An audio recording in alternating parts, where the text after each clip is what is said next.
안녕하세요. 네, SBS 접속 무비월드 유튜브 채널 스페셜 에디션에서 새로 만든 컨텐츠죠. 너 T야?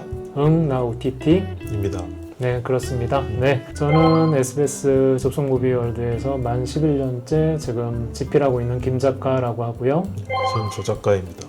반갑습니다. 오늘 저희가 나눠볼 작품 보신 분들 많으실 것 같아요. 넷플릭스 오리지널 드라마죠. 4부작짜리 소년의 시간. 네, 넷플릭스 TV쇼 부분 글로벌 차트에서 2주 연속 1위. 그렇죠. 영국 총리가 강추한 작품이고 저는 개인적으로 이 작품을 이렇게 얘기하고 싶은 게 촬영과 연기의 차력쇼. 네. 저는 왠지 2022년대의 초반을 대표하는 작품이 될 거라고 생각합니다. 그러니까 이 시대의 어떤 되게 불안한 사회적 분위기를 이렇게 정확하게 찍어낸 드라마는 없었던 것 같아요. 최근 한 5년간의 드라마 중에서 가장 놀라운 성과를 보여준 작품이 아닌가. 그 성과라는 게 기술적으로나 그렇습니다. 내용적으로나. 네. 13살 소년, 네. 제임이라는 소년이 살인 혐의로 경찰에 체포가 되면서 드라마가 시작이 됩니다. 평온한 가정집 새벽 6시, 새벽 6시를 대문을 부수고 시작하는데 예. 근데 그 소년이 무슨 혐의로? 동갑내기 같은 학교의 여학생을 살해했다는 혐의를 받았죠. 아주 어린 13살 소년이란 말이죠. 한참 동안은 이 친구가 진짜 범인인가 아닌가 회의적인 시각으로 보게 됩니다. 그리고 얘가 하얗고 그렇습니다. 유약해 보이잖아요. 네. 일단 계속 결백을 주장을 하고 그 케이티라는 네. 그 아이를 정말 죽인 걸까? 음. 라는 그 의구심을 계속 가지면서 보게 되긴 하는데 사실 이 드라마는 그게 그렇게 중요한 건 아니죠. 그러니까 보통 그 미스테리물을 이제 후더닛 네. 분리라고 하잖아요. 그러니까 네. 누가 했을까? 이 범인이 누구일까? 근데 이 작품을 만든 사람들은 누가 했느냐가 중요한 게 아니고 왜 했느냐가 중요하다고 이야기를 하거든요. 근데 이제 놀라운 거는 이 모든 각 회차를 단 한 컷으로 찍었다는 원테이크 촬영을 했다는 네. 그게 사실은 지금 이 드라마를 둘러싼 가장 큰 이슈가 아닌가. 근데 그 전에도 원테이크 작품들은 있었죠. 근데 정확하게 원테이크는 아니고 원 컨티뉴어스 쇼트라고도 표현을 많이 하는데 그렇습니다. 예. 지금 생각나는 것만 해도 1917 영화 1917 영화 1917도 예. 있는데 거기서 보면은 아시겠지만은 병사가 계속 쭉 가는데 나무 뒤에 지나가면서 그 다음 쇼트를 이어붙였다든지 그렇죠. 뭐 이런 그런 편집점들이 보이는데 물에 빠지고 나서 예. 화면이 검어지면 예, 여기서 예, 이제 예, 끊었구나 예, 그런 게 예. 보이죠. 근데 이건 정말 생 원테이크잖아요. 그러니까 사실 예. 처음에는 이제 여기도 약간 이제 뭔가 기술이 들어갔겠구나 원테이크처럼 보이게 하는. 네. 근데 그게 아니고 정말로 처음부터 끝까지 한 번에 다 찍고 한 번에 다 연기를 했다. 이게 사실 굉장히 놀라운 점. 그런 생각이 좀 들긴 했어요. 굳이 원테이크여야 했을까? 그러니까 이게 사실 연출에 있어서 이제 컷을 나누고 혹은 이제 이 숏을 얼마나 길게 찍을 것인가. 이 사실 굉장히 기본적인 그 철학이고 결단이란 말이죠. 네. 그렇다면 이제 이걸 한 회를 통으로 이제 원테이크로 찍었다고 한다면 거기 뭔가 이유가 있어야 할 텐데 이렇게 중반까지 볼 때만 해도 그 이유가 좀 이렇게 설득이 안 된 부분이 사실 저도 좀 있었어요. 제작진과 배우들이 힘들게 예, 그러니까 네. 이를테면 이제 그 1917 같은 경우에는 주인공 병사를 처음부터 끝까지 쫓아가잖아요. 네.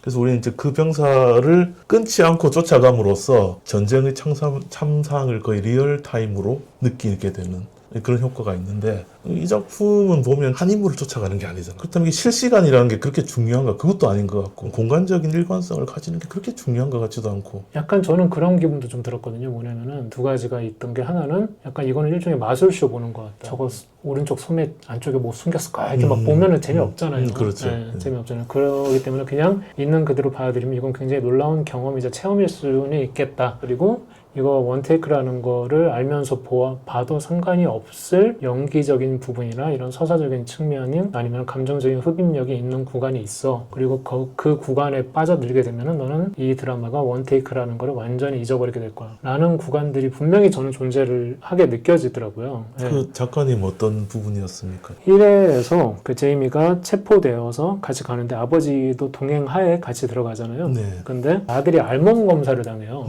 아들은 카메라 뒤로 빠지고 아버지 얼굴로 카메라가 정말 천천히 줌인이 된단 말이죠. 그리고 근데 그 아버지 역할을 한 스테픈 그레이엄의 그 표정이 실시간으로 시시각각 변하는데 맨 처음에 좀 어이없고 황당했다가 그리고 아들이 저렇게 수많은 사람이 본 앞에서 알몸 검사를 당하니까 굉장히 아버지로서의 모멸감, 어쩔 수 없는 무력함, 이거는 원테이크라는 걸 다 빼고 봐도 이거 너무너무 훌륭한 장면이다. 그래서 리액션만으로 어떻게 보면 어떤 감정의 스펙타클을 만들어내는 그래서 그 부분은 원테이크라는 거를 다 있게 만들게 하는 그런 좀 저한테는 놀라운 구간. 근데 이게 보니까 원테이크라는 특성상 1화는 촬영 1일차에 두 번째 테이크.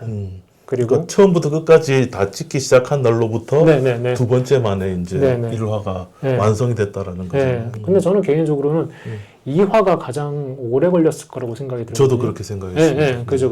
2화 어떻게 보였어요? 2화는? 제가 사실 불신이 풀리는 장면? 이것 때문에 원테이크를 고집했구나라고 이제 설득이 됐던 게 저는 네.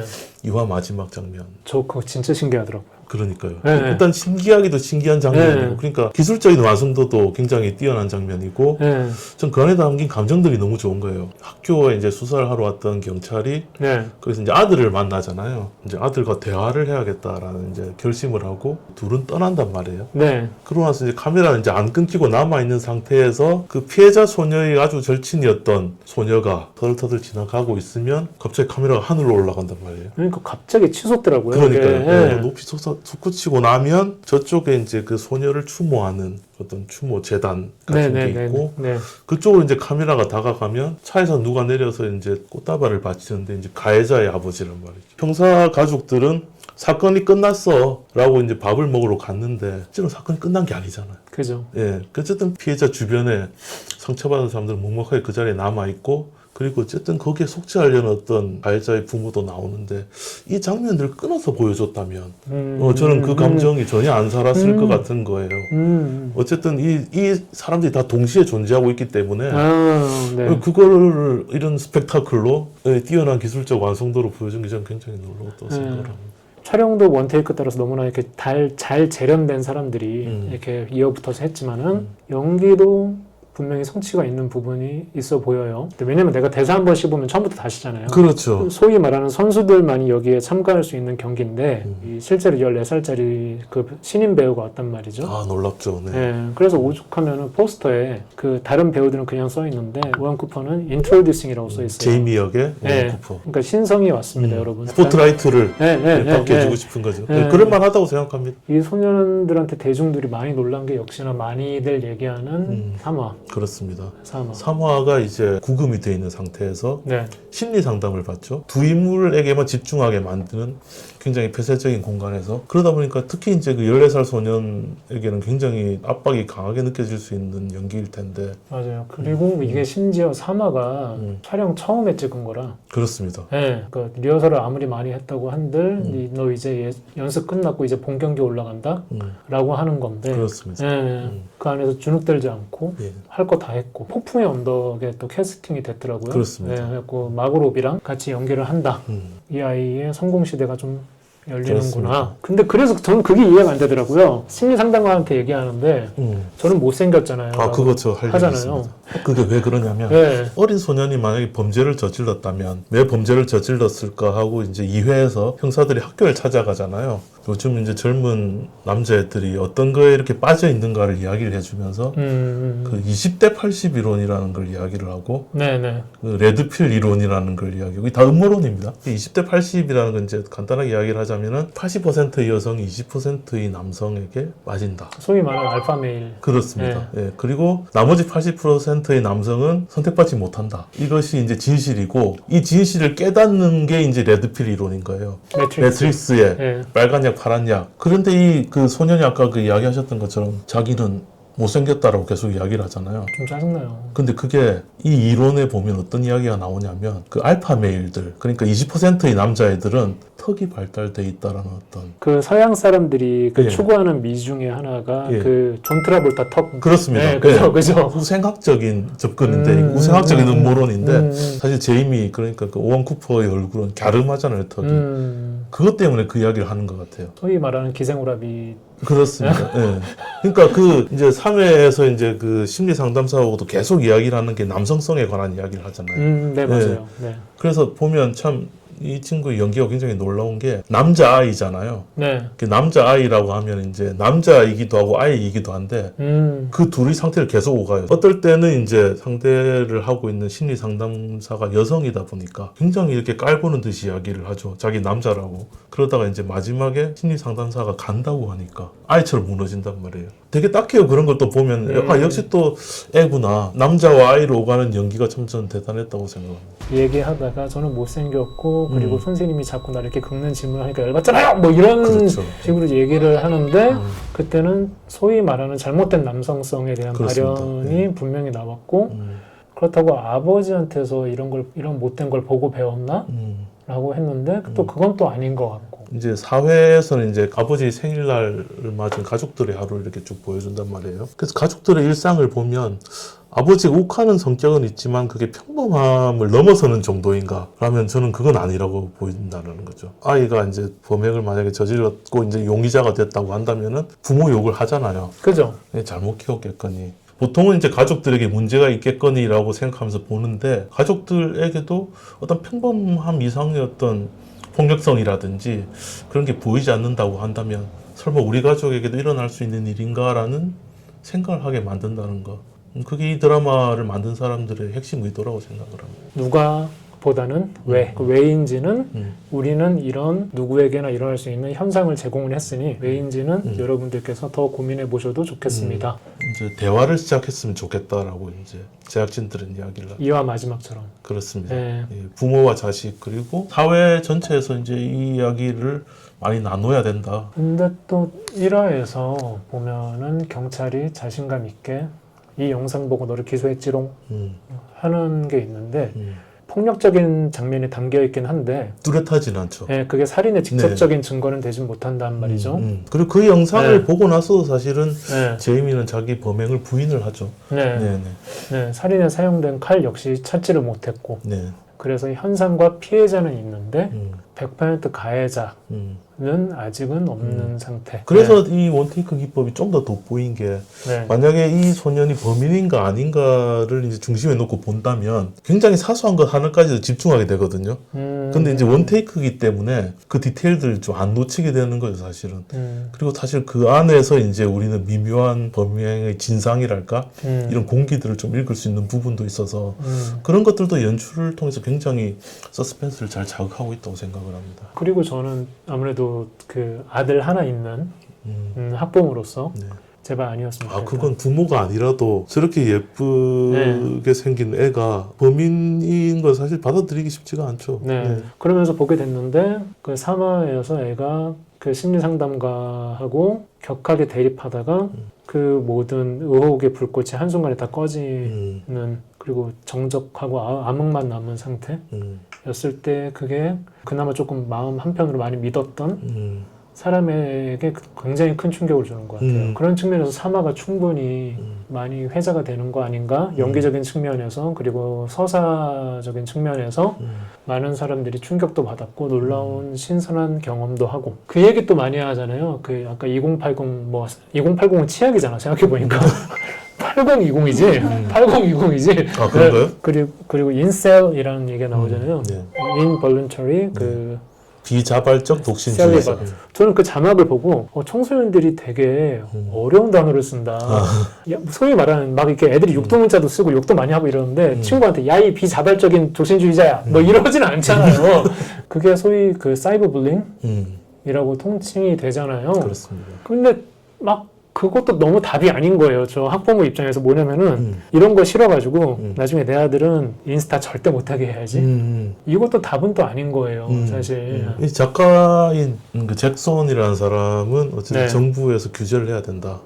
적어도 일정 나이가 되기 전까지는 호주 쪽에는 이미 그러고 있다라는 것 같더라고요. 네, 그래서 그거를 이제 이야기를 하면서 이 드라마를 통해서 좀 이렇게 공감대를 만들어 가려고 하는 것 같은데 또 그거에 대해서 이제 작가님 말씀하신 것처럼 그렇다면 이를테면 뭐 16세 이하로는 금지를 한다고 치자. 그럼 뭐 17살짜리가 뭐 똑같은 일이 벌어지지 않을까라는 또 우려가 또 있고 언제까지 금지만을 하는 것도 능사가 아니라는 거죠. 그래서 저는 사실 이 원테이크 기법에 대해서 계속 고민을 하다가 특히 이제 사회를 보면서 저는 그 생각을 했는데 궁극적으로 이제 이 원테이크를 쓴 이유가 이를테면 초연결 사회라고 하잖아요. 네. 예, 그러니까 이를테면 영화에서 드라마에서 컷이라는 거 어떻게 보면 그 인물과 인물 사이의 어떤 경계란 말입니다. 처음에 이제 두 인물이 사이가 안 좋을 때는 이렇게 컷을 나누다가 이렇게 친해지면 이제 한 컷에 이제 몰아넣는 그 어떤 관계를 표현하는 기법으로 쓰이는데 그 사회에 보면은 이 아버지는 이제 생일날이어서 좋은 시간을 좀 보내고 싶은데 하루라도 좀 기분 좋게 네. 계속 뭐가 침범을 해오잖아요. 그죠. 예, 그런 친구들, 이를테면 막 차에 낙서를 하는 친구들이나 그 또 저기 마트에 갔더니 자기 아들을 지지한다면서 또 막 음모론을 늘어놓는 친구들. 네. 그런 친구들한테 이렇게 여과 없이 이렇게 노출이 된단 말이에요. 아, 이걸 보면서 어떻게 보면 이 원테이크라는 기법이 아이들의 이렇게 무차별적으로 이렇게 해악을 끼치는 초연결 사회의 풍경을 담아낸 게 아닌가. 전 이런 생각을 했습니다. 가장 강력하게 인상에 남았던 한 장면을 꼽자면 저는 아까 말씀드렸다시피 2회 마지막 장면입니다. 어쨌든 이야기를 시작하는, 대화를 시작하는 장면이거든요. 아마도 그 전까지는 아들하고 그렇게 큰 대화가 되지 못했던 것 같아요. 근데 거기서 어떻게든 이제 뭔가 중국 음식이라도 먹으러 가자라고 하면서 이야기를 시작하는 거, 그 첫걸음이 된다라는 점에서도 굉장히 좀 의미가 있고, 마지막에 이제 음악이 깔리는데 스팅의 프레자일이라는 곡, 그런데 이 가사가 되게 의미심장하거든요. 내일 비가 내리면 핏자국은 씻겨 내려가겠지만 우리 마음속에는 뭔가가 남아있을 거야. 이 드라마의 내용하고 비춰서도 굉장히 의미심장한 더없이 적합하네요. 그렇습니다. 네. 그리고 이제 마지막에 후렴구가 인간은 얼마나 나약한가, How fragile we are 라가 이제 반복이 돼요. 네. 그러네요. 근데 저는 다 보고 나니까 생각이 바뀐 게 1화의 아예 첫 장면이더라고요. 경찰이 출동하기 전에 경찰이 그 제이미 집에 찾아가서 체포 작전을 하기 전에 아들로부터 전화를 받죠. 그렇습니다. 아빠 나 오늘 좀 몸이 안 좋은데 학교 안 가면 안 돼요? 이러니까 그 엄마한테 물어봐 뭐 이런 식으로 약간 좀 떠넘기고 그리고 약간 좀 귀찮은 전화 그냥 치우듯이 대부분 첫 대사나 첫 장면이 우리가 지금부터 뭘 할 거야 라는 걸 보여주는 경우가 많잖아요. 그렇죠. 아이의 마음을 너무 늦게 알아차린 부모의 얘기구나. 예, 그 아들의 마음을 헤아리지 못한 아니면 너무 늦게 알아차린 부모의 얘기로 시작을 하겠구나. 다 보고 나니까 그 짧은 그 전화 통화가 완전히 좀 다르게 다가오더라고요. 예. 그러니까 제가 이 접속 무비월드에서 네. 디렉터스 컷이라는 감독의 의도를 짚는 코너를 쓰고 있잖아요. 네. 그래서 사실 이 코너를 쓰기가 좀 어려운 게 대부분의 경우가 이렇게 첫 장면에 디렉터스 컷이라고 할 만한 장면들이 많거든요.